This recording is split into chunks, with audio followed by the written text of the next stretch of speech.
Good morning, and welcome to the Bel Fuse second quarter 2026 earnings call.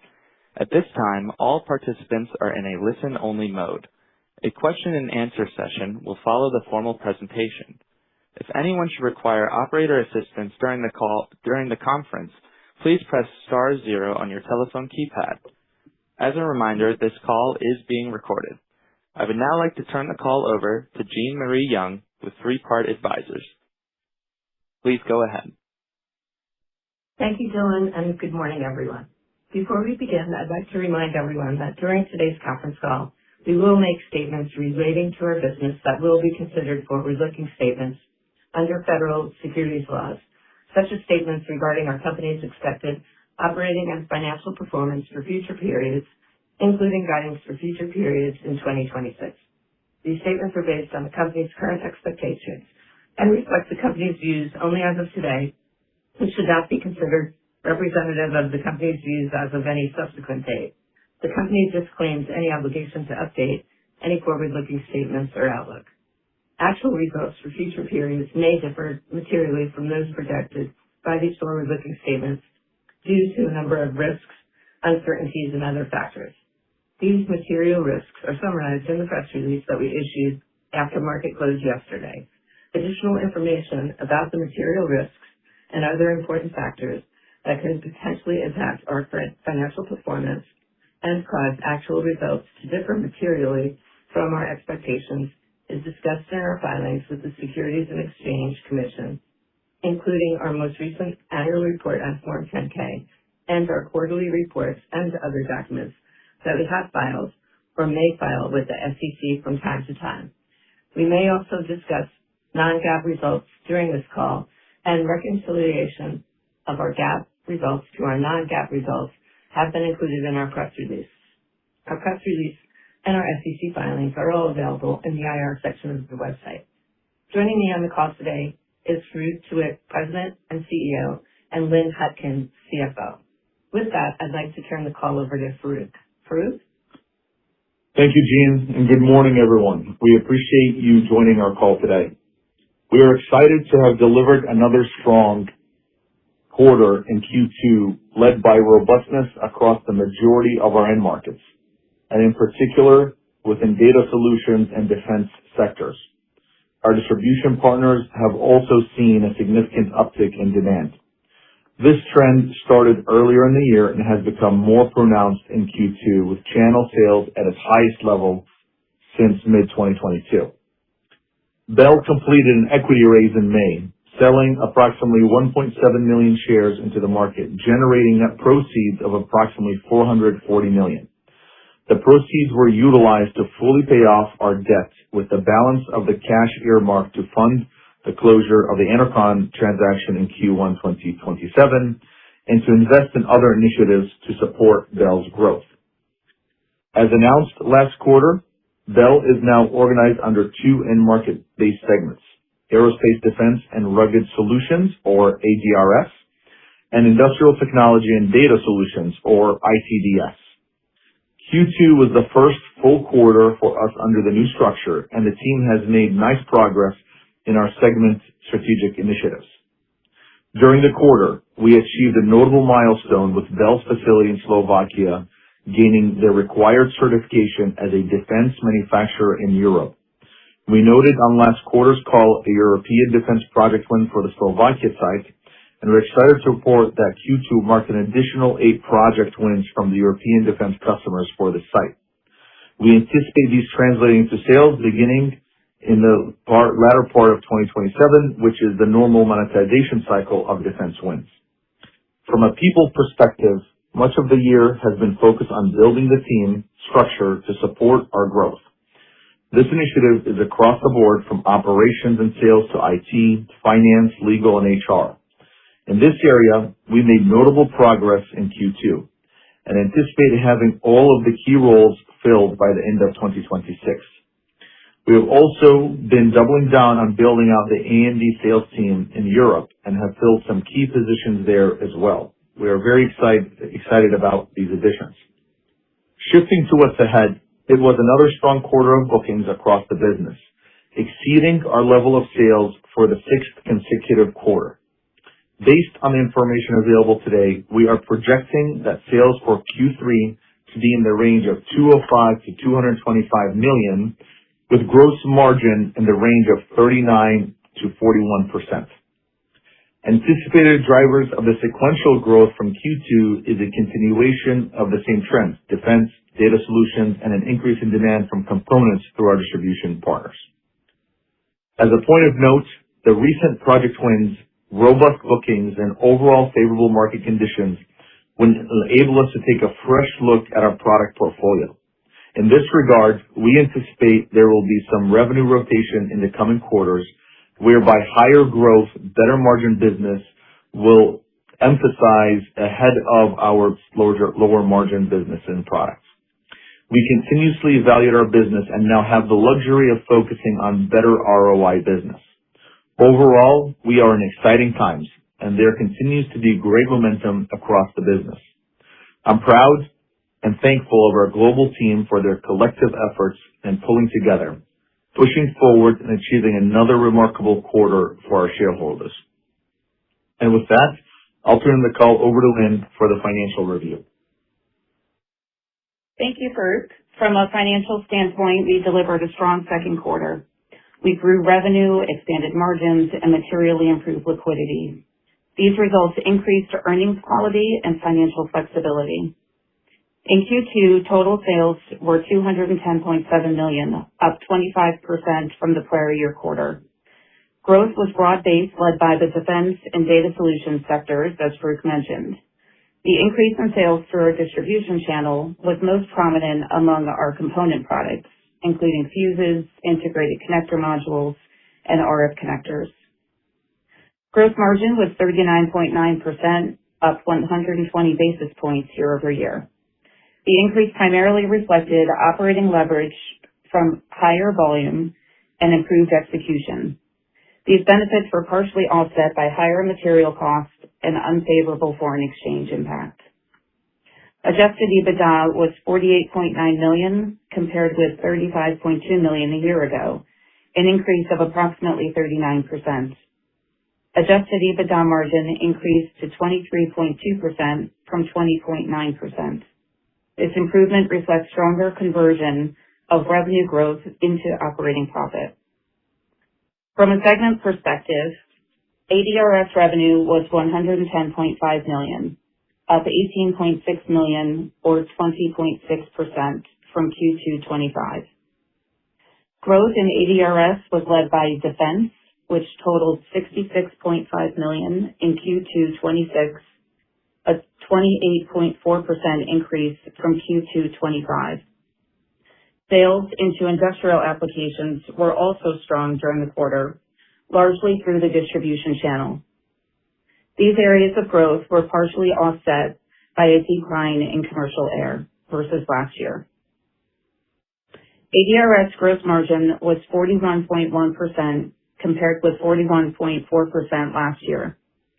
Higher sales volumes added leverage into the P&L, but those gains were more than offset by foreign exchange and material cost pressures during the quarter. Pricing increases implemented on new orders earlier in 2026 are expected to benefit Q3 and subsequent periods. We are also investing in capital projects and process improvements to increase throughput, efficiency, and capacity. Turning to ITDS, revenue for this segment was $100.2 million, up $23.8 million, or 31.1% year over year. Growth was led by sales into the data solutions end market, which was up $20.7 million or 55% from Q2 25. Higher demand within data solutions includes the beginning of a ramp related to recent project wins in the high-performance computing space. The acquisition of Datamate in March 2026 contributed $4.4 million of sales in Q2 26 and is included within data solutions.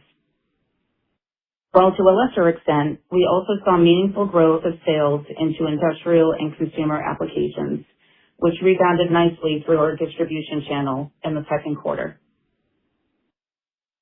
Strength in these end markets were partially offset by transportation, which declined modestly versus last year. ITDS gross margin was 38.8%, up from 36.6% last year, an improvement of 220 basis points. The increase was primarily driven by favorable product mix and operating efficiencies, including higher volume and improved utilization. These benefits were partially offset by foreign exchange impacts. The weaker U.S. dollar relative to the renminbi increased costs at our China manufacturing locations during the current year period. Turning to operating expenses, R&D was $9 million, up $0.9 million year over year. The increase was primarily due to higher personnel costs in the 2026 period. SG&A was $36.3 million, up $5.4 million from last year. The increase here was primarily due to higher compensation and benefits and an increase in professional fees, some of which were non-recurring during the quarter. We expect SG&A to run in the range of approximately $34 to $35 million in future quarters. Turning to cash flow and liquidity, we ended the quarter with $306.1 million of cash and securities, up from $57.8 million at December 31st. This largely resulted from the equity raise completed in May, which generated net proceeds of approximately $440 million. During the second quarter, as Bruce mentioned, we repaid our full debt balance of $197.5 million, resulting in no outstanding debt balance at June 30th. This increase in cash materially improves liquidity and our ability to fund growth, manage volatility, and pursue strategic opportunities. From a working capital perspective, we have heavily invested in working capital to support growth throughout the first half of 2026. Accounts receivable increased $32 million based on higher sales volume in Q2 26 versus Q4 25. Inventories increased $32 million as additional raw materials were procured to accommodate the increase in orders received during the first half of 2026. And accounts payable increased $33 million, largely in line with the higher inventory levels. Capital expenditures were $4.9 million during the first half of 2026. We do anticipate a slightly higher level of CapEx in the second half of 2026. We're prioritizing projects expected to improve throughput, drive growth, and have a quick ROI. Going forward, we will focus on improving the cash generation cycle through better receivables management and payables planning. We do expect inventory turns to remain challenged in the near term as we build up our inventory levels to support our growth projections. Longer term, the objective is to convert a greater portion of earnings into consistent free cash flow as the business grows. And with that, I'll turn the call back over to Dylan to open the line for questions. Thank you. We will now be conducting a question and answer session. If you'd like to ask a question, please press star 1 on your telephone keypad. A confirmation tone will indicate your line is in the question queue. You may press star 2 if you would like to remove your question from the queue. For participants using speaker equipment, it may be necessary to pick up your handset before pressing the star keys.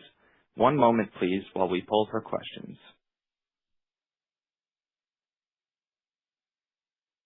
Our first question comes from Bobby Brooks with Northland Capital Markets. Please go ahead. Hey, good morning, team, and thank you for taking my question.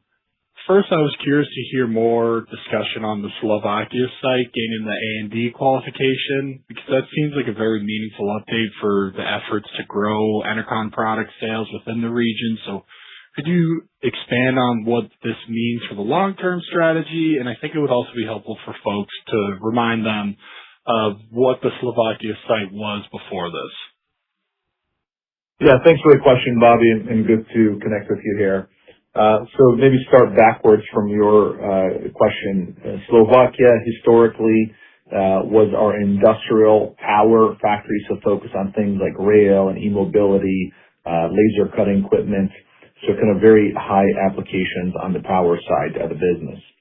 And we've been in the process of modifying the facility so that it could also accommodate aerospace and defense type applications from the acquired Enercon business to serve as a storefront for the European market as that market seeks to have more localized content. Obviously, it sounds a little bit easier than the reality of it. So the team has been hard at work here for well over a year and a half on gaining the appropriate certifications, government approvals, changing out some flow of the facility, acquiring new equipment, installing equipment, along with also training the team for these applications. So it's a pretty complicated effort.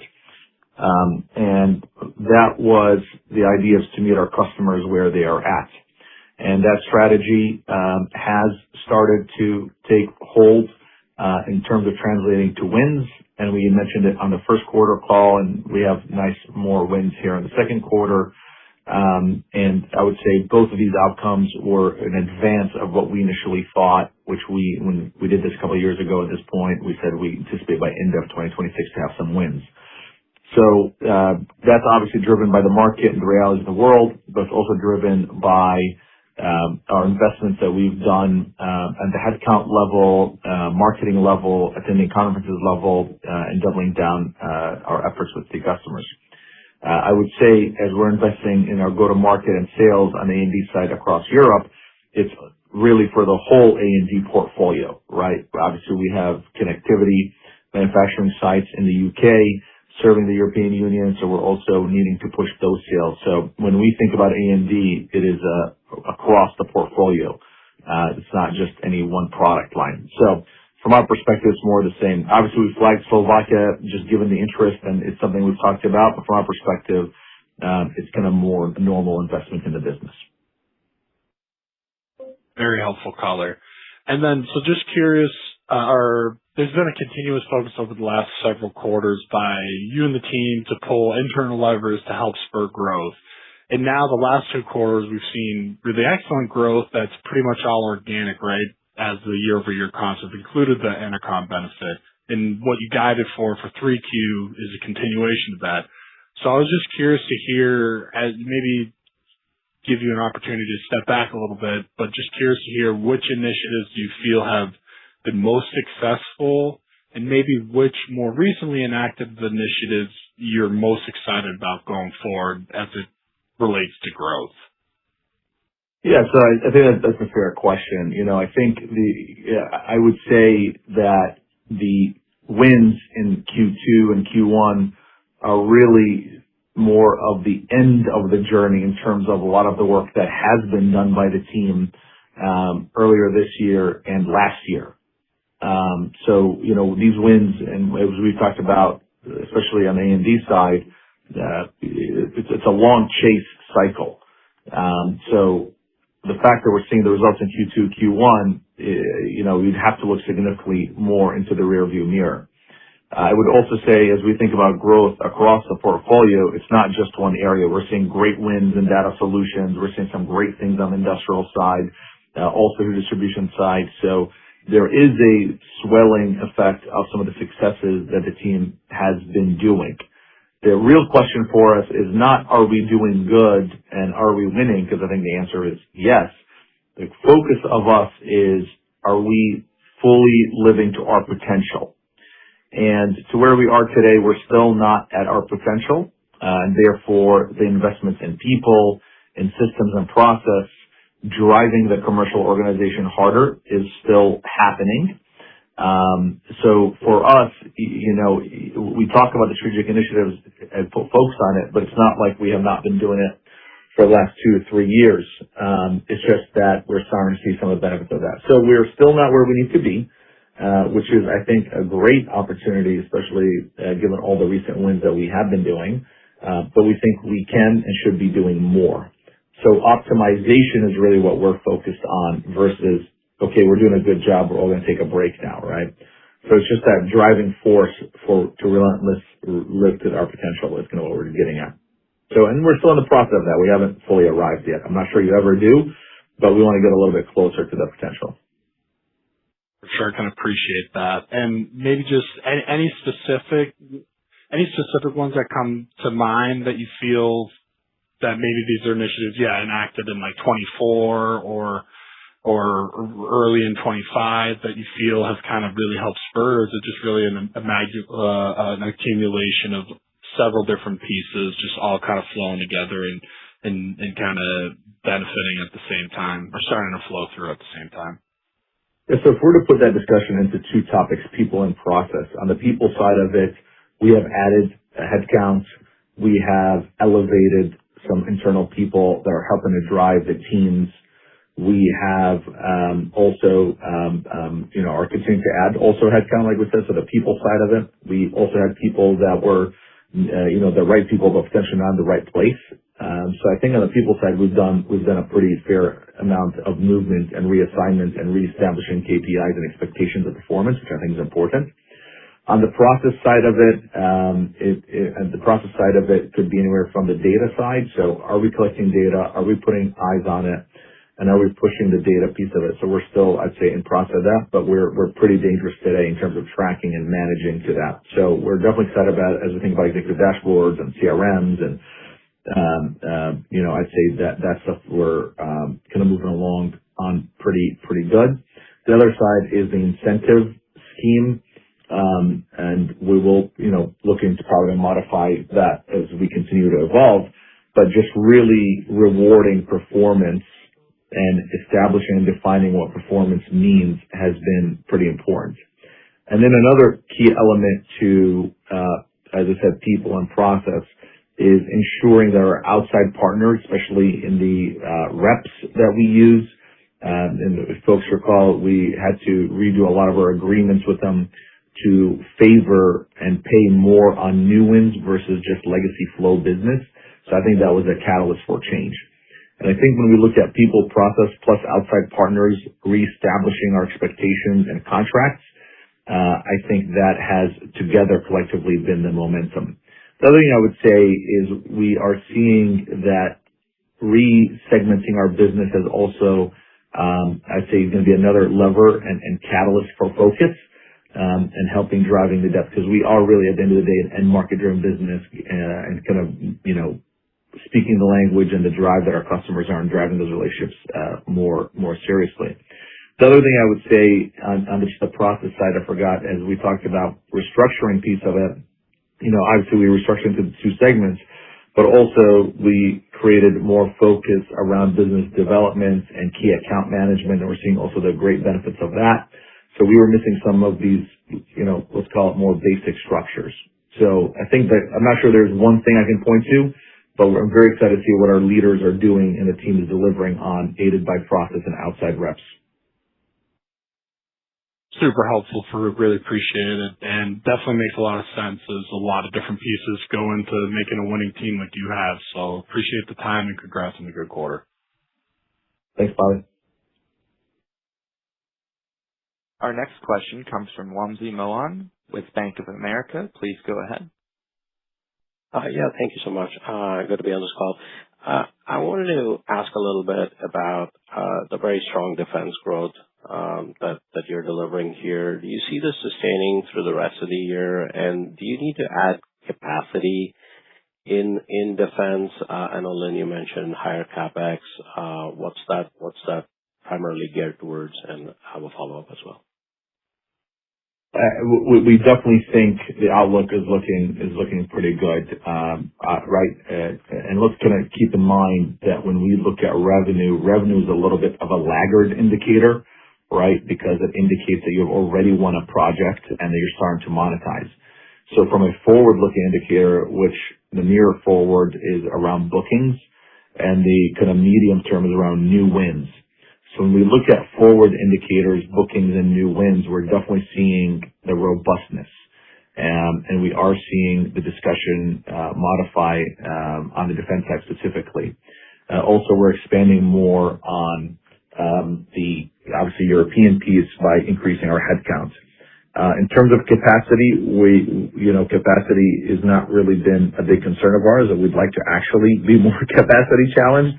in the sense that we are obviously investing in CapEx. But other thing keeping in mind is as we get Slovakia going a little bit, that will naturally give a little bit more flex on the capacity piece of it. So capacity is not really a major concern of ours today. The focus is on the commercial front end of the house. We have the capacity and the ability to run the channel. The maybe more interesting thing we're focused on in addition to the wins is really the challenges within the supply chain, availability of materials, is kind of the thing that we think about. So from a manufacturing perspective, not so much, but in terms of sales teams, we're adding more because we think we'll be more. We're adding more engineers, also on the A&D business, specifically in a place like Slovakia. So all in all, we like how this is looking, and we are investing in the right opportunities to get out ahead of it as well. Okay, thanks, Brooke. And then just as a follow-up, when you look at the incremental margins in the quarter, those took a nice step up. Looks like in your guidance too, there's very strong incremental margins, particularly at the operating margin level. How much of this is pricing versus mix versus other factors, and was there any pull forward as far as you can tell in the business, in any areas that you'd call out if you saw any of it? Yeah, so when we look back at our call that we had in the first quarter, which we had in April, we had talked about the challenges around inputs, material, and cost, really across the portfolio. Shipping costs were going up. FX was going against us. Raw material input was going against us. So the way I would think about the margin improvement is largely has been operational leverage in nature, which kind of helped drive this margin. So what we did back in February and March timeframe, we did put some price increases on new orders, which we said we'll start seeing the benefit of that in Q3 and Q4. So the good news is the way we look at Q2, while we did have headwinds, we know the model is working because despite everything kind of going against us, so to speak, we've seen the business deliver the operating leverage. So we have a proof point, if you will. And hopefully as we head into Q3, we'll start seeing the benefits of price recovery and operational leverage. We'll obviously not recover the full price in Q3 because, right, it was on new orders that kind of get shipped out over time. So the expectation is we start seeing the benefit of price, which I don't think we saw much of that in Q2, and we'll hopefully start seeing some of the order of that in Q3. Okay, great. Thanks a lot, guys. Our next question comes from Christopher Glynn with Oppenheimer & Co. Please go ahead. Hey, good morning. Just in terms of the gross margin, I think it's the second quarterly guide in a row where you ticked up from what had been the run rate of guidance for 3 or 4 quarters previously. And today, Farouq, you noted that you've got a nice opportunity to continue to press higher margin, higher growth products. Are you suggesting that just some of the take rates and the overall growth are allowing you to de-emphasize, more of the so-so mix end of your volume, and so you see a fresh kind of mix lever that has availed as the economy and some of your end markets have strengthened? Yeah, I think we called that out, Chris, I think the normal expectation is when you start having an abundance of wins or new opportunities is you're thinking about where do we allocate really 2 things, hours and money. And as we have done a nice job on the wins and we expect more out of the commercial organization, more wins, I think we can start thinking about, well, where do we want to allocate more of our time and effort, where we can get a better ROI on the hours and dollars spent. And I think we have done a good job here where we are afforded that luxury. And obviously if we get better ROI type SKU, right, it does all sorts of things. One, it frees up the team to go pursue other things, maybe de-emphasize some, let's call it maybe noise. So it's nothing too special. I think when you look at the industry, our competitors do this on a regular basis. For us, it's a little bit of a new luxury. And we're calling it out because we are a company that's in an evolutionary stage. We've been on this evolution here for the last, few years. and we expect to continue to evolve. So from my perspective, this is a testament to the team allowing us to do some of these rotations. So we just called it out really in the spirit of flagging behavior and messaging where historically we have not done as much of that.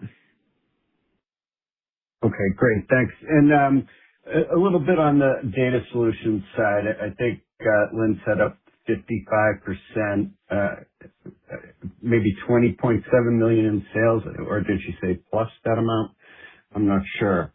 But also, key customers hitting scaling inflection has been kind of a topic year to date for the data solutions business. I understand some of your customers in the AI space might, have some optionality and take rate opportunities. Are you seeing some of that start to play through?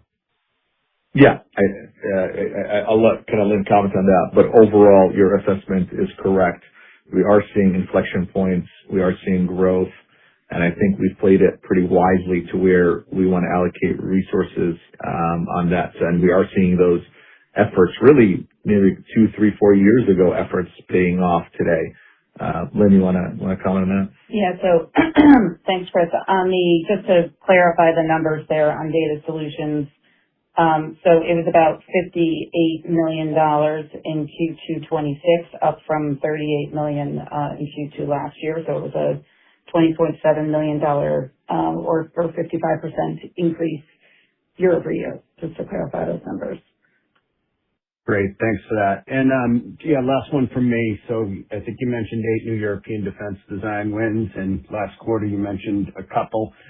Just curious about the spectrum of size of those applications. I know Intercon specialized in small lots. What's the breadth? Is this a couple of customers, or is it a wide range of customers, and just kind of small lots versus potentially larger lots? Just curious, a little more complexion.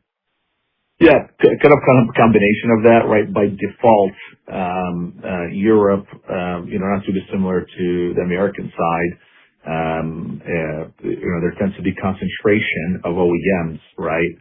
But we tend to think about it is around the platforms that you are on, and ideally you want platform diversity, whether it be things that fly or things on the ground or things on the water. And for us, we want to measure and see diversity of programs because generally it's different engineering teams, and sometimes Europe is different countries where these things get done in. So when we look at the diversity, we like the diversity. So it's not yes, there are some kind of, if you look at it from a customer perspective, OEMs, which is normal for us, right, on the A&D side. But we're seeing the diversity platform. In terms of scale, we think these are multi-million-dollar, collectively here, opportunities over, and we think about it maybe over the life cycle of the program. So, these could potentially turn into some very nice, big wins for us. So yes, they're large, but, I wouldn't say there's one dominant one, which we kind of like that diversity play a little bit as well, because also funding cycles, tend to go to maybe differing technologies or different applications. So you want to make sure you have enough diversity. So if something gets funded, you're on it. I'll give you obviously an example on that. We have pretty heavy presence in the U.S. side on the missiles side of it, which is a topic that's all in vogue, and we're pretty diversified on those, whether it be the launchers or the missile side of applications. So now we will be benefiting from that growth. Why? Because we kind of had a few diverse opportunities over our history. So diversity is kind of what we're focused on / new wins. That's kind of really the only control. But we can't control funding cycles or anything like that. So we want to make sure that we have diverse new wins, and we can say we've accomplished that, at least in this small sample size that we're talking about. Sounds great. Thank you. Thank you. Our next question comes from James Ricchiuti with Needham & Co. Please go ahead. Hi. Thank you. Good morning. I was wondering if you could provide any color on the bookings in ITDS and ADRS, where you're seeing the strength. Obviously, you called out data solutions and defense, but just if you can give us a little bit more color on the bookings activity you're seeing. Yeah. So Jim, thanks for the question. I think on the bookings, as we mentioned, we have been seeing positive book-to-bills for 6 consecutive quarters now. That has been broad-based. So it's really been across, both segments, most of our product lines, most of our end markets. I would say it is, largely in defense and data solutions. And also through our distribution channels. So this is something that had been, soft for the last couple of years, and we're seeing that rebound nicely over these, last couple of quarters. And Q2 was particularly strong. So, things that go through distribution, as I mentioned on the call, it's, things like fuses and our ICMs and RF connectors. So it's components that kind of go into a wide variety of applications. So I would say there is concentration in defense and data solutions, but it's not contained to those. It's much more broad-based. Alluded to the replenishment that's going to be required on the defense side, particularly in the missiles area. Are you seeing that yet, or is that something you're anticipating that potentially comes later in the year, early 2026? Yeah. So obviously, public discourse and discussion leads the money. So the discussions obviously are happening for any casual observer of the news, as I'm sure everybody can follow here. We are seeing positive momentum on that front, but I would say there's a gap still between the required funding that people want to get to replenish and what we're seeing. So it still hasn't trickled all the way down. So in short, we are seeing benefits of that. We are seeing some orders of that. The chatter in the channel around expectations and build rates is great, but still waiting on all sorts of kind of government funding to come through. So the nice news is we are seeing increased orders, but still I think the funding needs to be more to achieve, let's call it maybe normalization of stockpiles, which obviously, as you I'm sure reading the news, is not going to happen in the next year or two. So it will be an ongoing effort for the near future. Are you seeing more activity in the space market? I'm wondering, obviously that's also been in the news. Can you quantify perhaps what kind of revenues you're seeing or the growth in this part of the business? I know it's an area that you have been putting more resources for. Yeah. So space for this quarter was $3 million. So it's up slightly from where it was last year. So it continues to be small for us, but in the area that, we think that there's a lot of potential in, especially as we look out over the next couple of years. And I think, Jim, that's another example of, right, I think we have over 250 customers. We're on a lot of platforms and designs. The bottleneck is the ability to launch things into space. So until that bottleneck gets fixed before maybe we see some bigger numbers. But we are well positioned given the wins and where we are and who we're speaking to and the number of customers, but they got to figure out how to get it into space given the bottleneck there. So that's kind of a good example of we need to focus on wins. We don't control when the revenue happens exactly, but design wins is really the leading indicator for us. Thank you. Thank you. Our next question is from Luke Young with Baird. Please go ahead. Good morning. Thanks for taking questions. Farouk, I want to start in Europe. The 8 project wins in Slovakia, I think you said that was better than expected, especially relative to the timing of those awards. Can you just say what it means about the pipeline that you're seeing and some of the commercial development activity that is driving that from an internal standpoint as well? Thank you.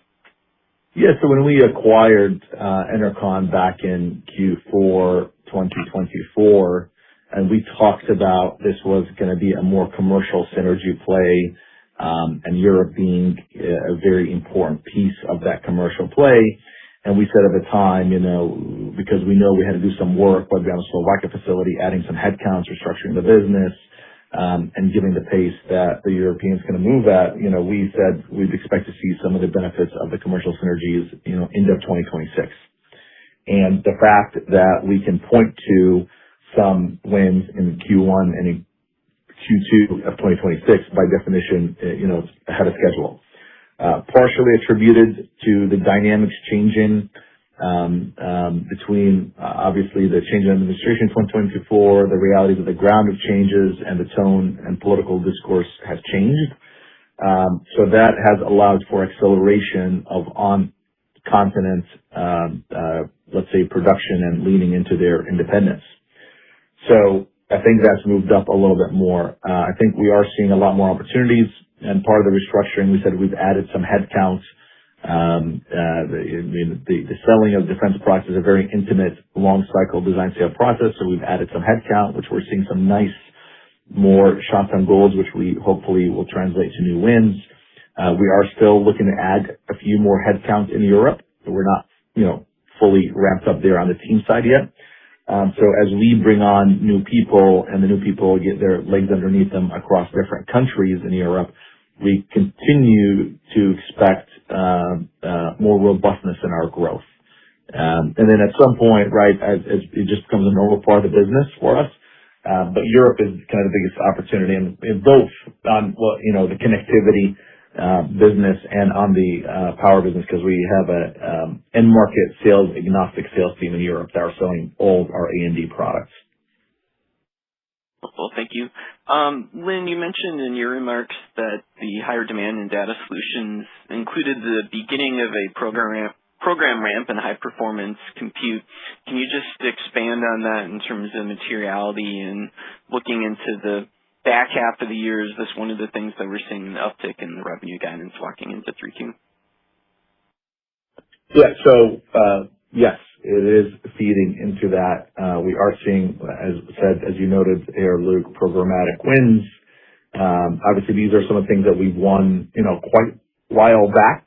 But now we're starting to see right, because as our customers gain customers and as our customers deploy their products, it kind of reverberates back to us, which is great.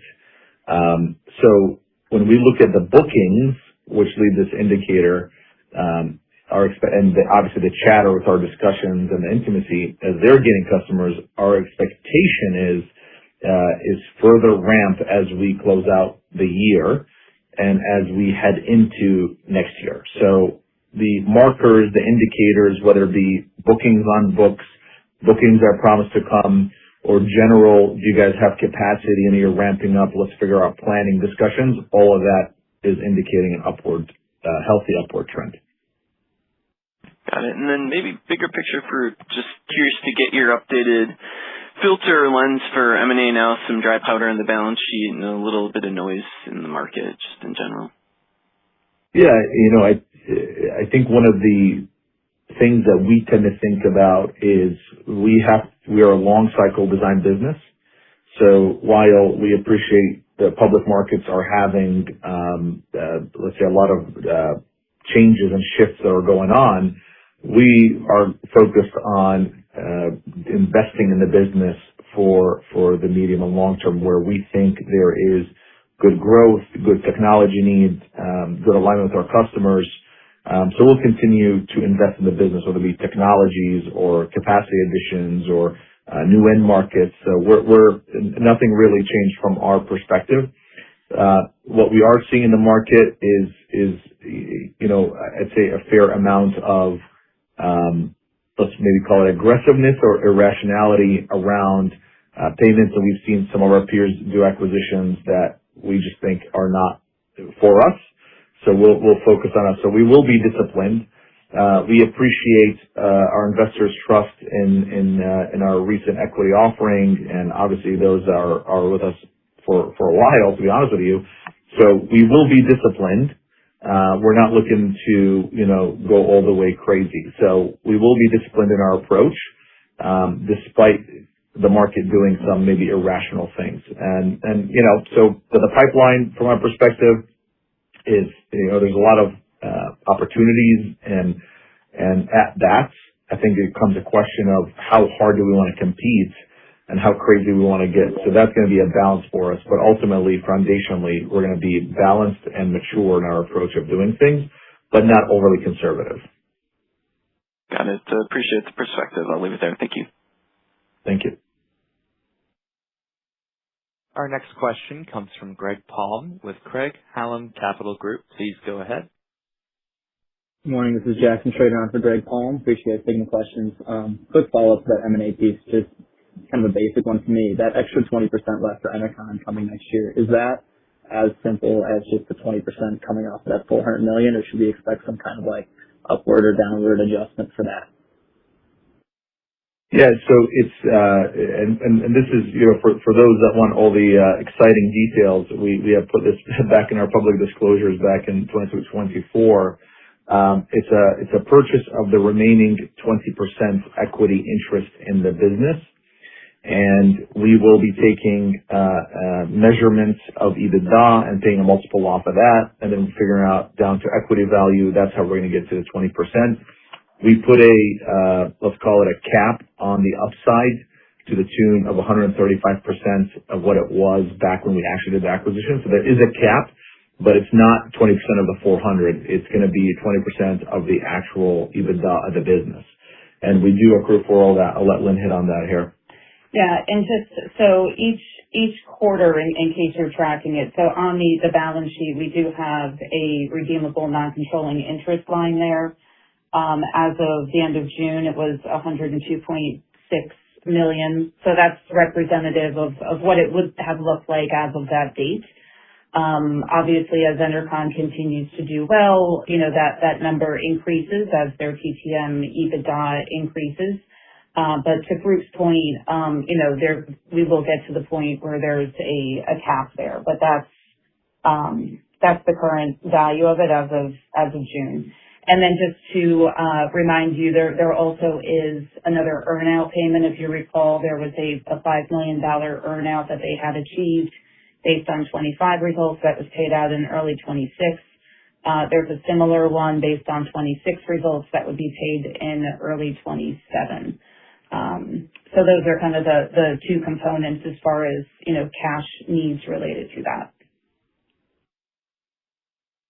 Perfect. And then just on the organic versus inorganic side, can you kind of size, you know, your excitement in what you're seeing with organic growth, some of the elevated CapEx that you have comes from sort of short-term high ROI projects? How much of that focus kind of going forward is really in the organic versus inorganic? I would say we appreciate that some folks will commingle those. For us, those are distinctly separate. Our organic play and the team, the sales initiatives, all the things that we've been talking about is the organic. So our team and our day jobs is focusing on the organic piece of it and driving that. So as we think about CapEx or hiring people or investment in technology, from our perspective, it's organic. Inorganic, we have a separate team that obviously does partner with our leadership and our senior leaders to identify, pursue, and go after, but we're not de-emphasizing one over the other. So we kind of look at them as two separate tracks, and the objective is for each of those tracks to run as hard as they can. So we're not looking at commingling, but our discussions here are generally around the organic piece of the business. We don't put any kind of long-term kind of sizing or targets on that, but we expect, continued robustness from here. Perfect. I'll leave it there. Thank you. Thank you. Our next question is from Tomo Sano with JP Morgan. Please go ahead. Hi, good morning, everyone. Thanks for taking my question. With the data facility transitions and ERP conversions completed, could you talk about what the steady state benefits should we expect, and when should they show up in the numbers, please? Sorry, you kind of broke up there, Tomo. So the question is around data. Okay, and then okay. So obviously, as we've restructured our business and created key accounts group and business development within ITDS specifically, because data sits within ITDS, we're seeing the benefits of that, right? So whether it be on the BD side and the team that did come over to us with DataMate has been great. And they've been really, doing their day jobs in addition to a facility move, in addition to therapy conversion. We just seem to be throwing more at them, and they're fully embracing the journey. And we're seeing some of the benefits of that with robustness on the backlog and opportunities. We have fed them into the Bell machine. I'd say I can't say that we're fully up and going, obviously, given the nature of our business, but we're starting to see the benefits of that. We invested a little bit more on the BD side for their products, and we've already identified a few opportunities, so we'll see that coming. Keeping in mind that from a revenue percentage perspective, when we acquired DataMate, it was around $18 million. So if you were to think about that from obviously, 18 is a great number, but it's in itself is not going to be a massive mover for the ITDS or Bel Fuse business. Thank you, Farouk. Appreciate it. That's all. Thank you. Our next question comes from Theodore O'Neill with Litchfield Hills Research. Please go ahead. Congratulations on the good quarter. I've just got one question here. Obviously, with Enercon, you're in a much better place to capitalize on the A&D spend in the EU. But I'm wondering, do you worry that it will cannibalize spend in the U.S. levels? I think if this was normal times where there was not a ramp or increase due to global events, maybe instead of buying American, they kind of start building, we could see that. But the reality of the matter is we're seeing big spend, whether it be NATO catching up, whether it be strengthening and driving resilience into the infrastructure in Europe as we think about Ukraine and the issues going on there. But also remembering that the U.S. has also gained, a lot of new customers in terms of sales, whether it be the Saudis, some of the other guys. So even if there's a little bit of a drawdown into the Europeans, which we hope to benefit from that, I think we're seeing also increased, sales of U.S. equipment and also consumption. So we don't think that's the case, and we definitely haven't seen it. Sure, maybe some things are shifting around, but ultimately we want to make sure that we're capturing on both sides. So net, we do think that all things going on today in A&D is a net benefit to us, unfortunately, given the world that we're in today. Thanks, Farouk. Yeah. Another thing I would say, to that point, is we're seeing more investments in new technologies, right? And we're seeing emergence of new players. So we feel like we have a pretty good job at tackling the change in the end markets here, whether it be geographic, technological, or manufacturers. I feel like we're doing a pretty good job at tackling it from all fronts here. Thank you. Yep. Our next question is from Asiya Merchant with Citigroup. Please go ahead. Oh, great. Thanks for squeezing me in here. And I apologize if this was asked earlier because I was on another call as well. But between the two segments, could you maybe peel a little bit about demand dynamics, how we should think about what's baked into the guidance here, both on the top line as well as how we think about gross margins, because it did take a nice step up for the ITDS segment. I think, Farouk, you talked a little bit about price recovery here in the second half. So if you could just help us between the two segments, how we think about the gross margin ramp as well. Thank you. Yeah, maybe kind of looking at both segments separately, the main driver on ADRS was defense, spend and production. And on the ITDS side, it was, I'd say maybe the leader there was data solutions, but also from a percentage perspective, but we're seeing great things in terms of call our industrial technology business, which would include a large amount of, other industrial type applications and rail and so on. But also it cuts across, both segments is the increase in distribution. So we're seeing it on all fronts from an end market, perspective. And also same thing as we look at the bookings that came out in Q2, is kind of broad-based, which is kind of a good thing versus concentration. The other thing I would say on the gross margin piece, because we put in let's call it a holistic price increase in February and March, and we said we're not really going to see the benefit of that until Q3 into Q4. I would say the step up in gross margin that happened in Q2 was operational leverage, and thanks to a lot of internal work done by the team. I would not characterize that as pricing. As we head into Q3, it will be a combination of operational leverage and some pricing. And because of, as we can all appreciate, the pricing cost dynamic is still was a little bit still challenging in Q2, not as maybe big of a percentage, but Q2 had some pricing pressures as well, heading into the next quarter in terms of bookings. So we'll see a little bit of both, but I'd probably argue that the most part of our gross margin step up is going to be operational leverage in nature.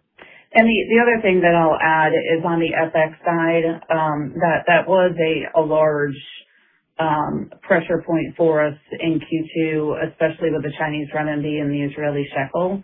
And looking at those trends, they have both stabilized and starting to recover a tiny bit, in the current weeks here. So we're not expecting further downward pressure from Q2 to Q3 on FX. If anything, it looks like it may improve a little bit. So, and that does have a big impact on our margins. So if those two currencies do move more favorably, that will also assist the margin expansion.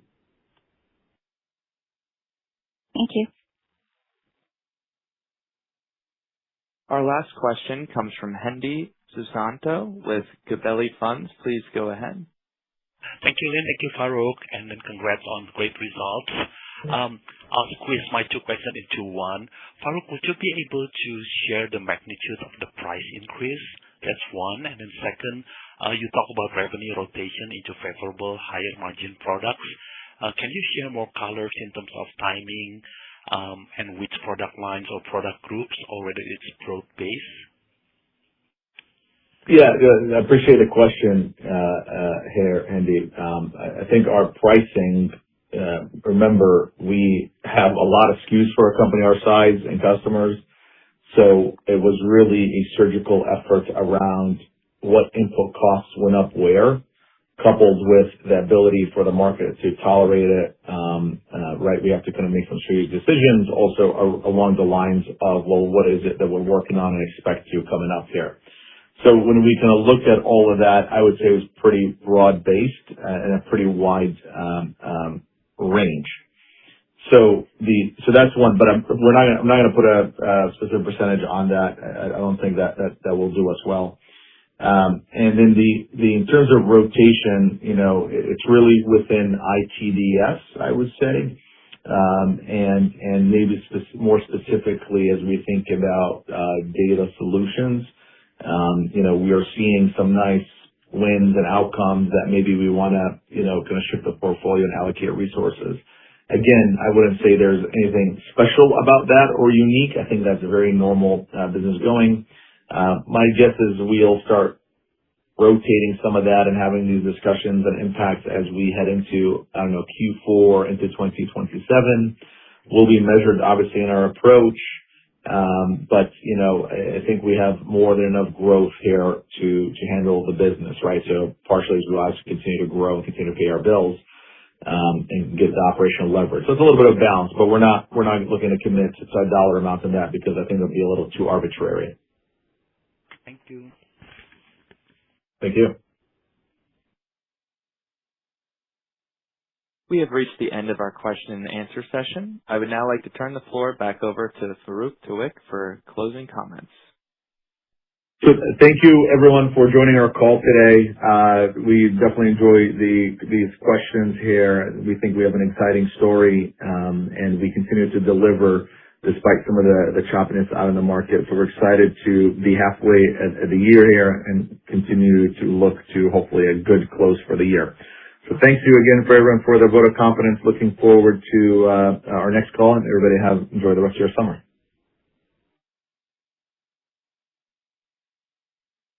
This concludes today's teleconference. You may disconnect your lines at this time. Thank you for your participation.